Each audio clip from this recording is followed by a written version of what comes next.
ಹೊಸಪೇಟೆ ಜಿಲ್ಲೆಗೆ ಶಾಪ ಆಗಿರುವ ಗವಿಯಪ್ಪ ಇಮಾಮ್ ನಿಯಾಜಿ ಆರೋಪ. ಎಸ್ ವೀಕ್ಷಕರೇ, ಹೊಸಪೇಟೆ ವಿಜಯನಗರ ಕ್ಷೇತ್ರಕ್ಕೆ ಸುಮಾರು 150 ಕೋಟಿ ರು ಅನುದಾನ ಬಂದರೂ ಸುಳ್ಳು ಹೇಳುವ ಶಾಸಕ ಎಚ್.ಆರ್. ಗವಿಯಪ್ಪ ಹೊಸಪೇಟೆ ಕ್ಷೇತ್ರಕ್ಕೆ ಶಾಪವಾಗಿ ಪರಿಣಮಿಸಿದ್ದಾರೆ ಎಂದು ಕೂಡ ಅಧ್ಯಕ್ಷ ಎಚ್.ಎನ್.ಎಂ. ಮೊಹಮ್ಮದ್ ಇಮಾಜ್ ನಿಯಾಜಿ ಟೀಕಿಸಿದರು.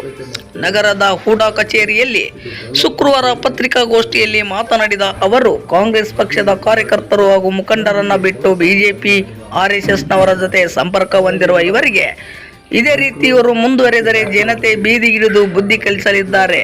ನಂಜುಂಡಪ್ಪ ವರದಿ ಪ್ರಕಾರ ವಿವಿಧ ಮಾನದಂಡ ಹಾಗೂ ಅಭಿವೃದ್ಧಿ ಸೂಚ್ಯಂಕ ಆಧರಿಸಿ ಹಿಂದುಳಿದ ತಾಲೂಕು ಹೊಸಪೇಟೆಗೆ KKRDB ವತಿಯಿಂದ ಪ್ರತಿ ವರ್ಷ ಅನುದಾನ ಬಿಡುಗಡೆಯಾಗುತ್ತದೆ.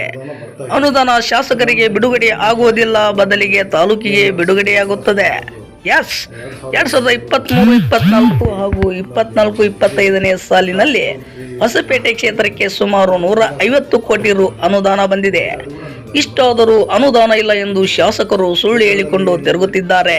ಶಾಸಕರು ಜನರ ಬಳಿ ಹೋಗುವುದಿಲ್ಲ, ಮನೆ ಬಳಿ ಹೋಗುವ ಜನರನ್ನ ಮಾತನಾಡಿಸುವುದಿಲ್ಲ. ತುಂಗಭದ್ರಾ ಜಲಾಶಯ ತುಂಬಿದ ಹಿನ್ನೆಲೆ ಪವಿತ್ರ ಬಾಗಿನ ಸಮರ್ಪಣಾ ಕಾರ್ಯಕ್ಕೆ ರಾಜ್ಯದ ಮುಖ್ಯಮಂತ್ರಿ, ಉಪಮುಖ್ಯಮಂತ್ರಿ ಬಂದರೂ ವೇದಿಕೆ ಹಂಚಿಕೊಳ್ಳಲಿಲ್ಲ. ಜಿಲ್ಲಾ ಉಸ್ತುವಾರಿ ಸಚಿವರು ಸೇರಿದಂತೆ ಯಾವುದೇ ಸಚಿವರ ಜೊತೆ ಉತ್ತಮ ಬಾಂಧವ್ಯ ಹೊಂದಿಲ್ಲ.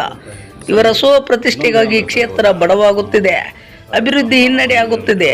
ಯಾವ ಪುರುಷಾರ್ಥಕ್ಕೆ ಇವರು ಶಾಸಕರಾಗಿದ್ದಾರೆ ಎಂದು ಜನರು ಪ್ರಶ್ನೆ ಮಾಡುತ್ತಿದ್ದಾರೆ. ಅಲ್ಪಸಂಖ್ಯಾತ ಸಮುದಾಯ ಮನೆ ಬಳಿ ಹೋದರೂ ಬಿಟ್ಟುಕೊಳ್ಳುವುದಿಲ್ಲ. ಒಂದು ರೀತಿಯಲ್ಲಿ ಗವಿಯಪ್ಪ ಹೊಸಪೇಟೆ ಕ್ಷೇತ್ರಕ್ಕೆ ಶಾಪ ಆಗಿ ಪರಿಣಮಿಸಿದ್ದಾರೆ. ಹೊಸಪೇಟೆ ನಗರದ ಸಭೆಯಲ್ಲಿ ಕಾಂಗ್ರೆಸ್ ಅಧಿಕಾರ ಹಿಡಿಯುವ ಅವಕಾಶ ಇದ್ದರೂ ಒಣ ಪ್ರತಿಷ್ಠೆಯಿಂದ ತಪ್ಪಿಸಿದವರು ಗವಿಯಪ್ಪ ಎಂದು ಹೂಡಾ ಅಧ್ಯಕ್ಷ ಎಚ್.ಎನ್. ಇಮಾಮ್ ನಿಯಾಜಿ ಪತ್ರಿಕಾಗೋಷ್ಠಿಯಲ್ಲಿ ತಿಳಿಸಿದರು. ವರದಿ ಅಮರೇಶ್ ನಾಯಕ್, ವಿಜಯನಗರ ಜಿಲ್ಲಾ. ಸಚಿವರು ಮತ್ತು ಬೇರೆ ಸಚಿವರೆಲ್ಲ ನಮ್ಮ ಶಾಸಕರು ಸ್ಪಂದಿಸ್ತಾ ಇಲ್ಲ. ಅದು ಅವರ ವೈಯಕ್ತಿಕ ಒಂದು ಇದು ಅವರಿಗೆ ಬರ್ತಾ ಇದೆ. ಹಾಗಾಗಿ ಈ ಸರ್, ಇನ್ನೊಂದು ಆರೋಪ ಇದೆ. ಡಿಗ್ರಿ ಕಾಲೇಜು ಸರ್ಕಾರಿ ಪ್ರಥಮ ದರ್ಜೆ ಕಾಲೇಜು, ಶಂಕರಾನಂದ್ ಸಿಂಗ್ ಅಂತಿದೆ. ಹಾಗಾಗಿ ನಿಮ್ಮ ಕಾಂಗ್ರೆಸ್ MLA CDC ಒಂದು ಮೀಟಿಂಗ್ ಅಟೆಂಡ್ ಆಗಿಲ್ಲ. ಅವರು ಏನು ಡೆವಲಪ್ಮೆಂಟ್ಸ್ ಆಗಿದೆ? ಯಾಕಂದರೆ ಇಡೀ ನಮ್ಮ ಜಿಲ್ಲೆಯಲ್ಲಿ ಅತಿ ಕೇಂದ್ರ ಕಾಲೇಜು. 3,000-3,500ಕ್ಕಿಂತ ಹೆಚ್ಚು ವಿದ್ಯಾರ್ಥಿಗಳು ಸ್ಟಡಿ ಮಾಡ್ತಾರೆ. ಒಬ್ಬ CDC ಪ್ರೆಸಿಡೆಂಟಾಗಿ, ಅಧ್ಯಕ್ಷರಾಗಿ ಒಂದಿನ ಕೂಡ ವಿಸಿಟ್ ಮಾಡಿದ್ರು. ಏನು ಹೇಳ್ತೀರಿ ಸರ್ ನಿಮ್ಮ ಕಾಂಗ್ರೆಸ್? ಅದೇ ಅದು ನಮ್ಮ ಶಾಸಕರು ಕೆಲವು ಭಾಳಷ್ಟು ಇಂಥ ಒಂದು ಇದಕ್ಕೆ ಅಟೆಂಡ್ ಆಗ್ತಾಯಿಲ್ಲ, ಸ್ಪಂದಿಸ್ತಾ ಇಲ್ಲ. ಮನೆಯಲ್ಲೇ ಬಂದಿರ್ತಾರೆ. ಈಗ ನಮ್ಮ ನಾಯಕರು ಕೂಡ ಹೇಳಿದ್ರು, ನಾವು ಕೂಡ ಹೇಳಿದ್ರು. ಬಟ್ ಇವತ್ತು ಜನ ಐತಲ್ಲ, ಇವತ್ತು ಮಾತಾಡ್ತಾ ಇದ್ದಾರೆ.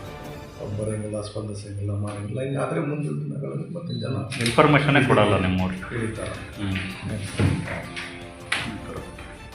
ಸರಿ ಸರ್.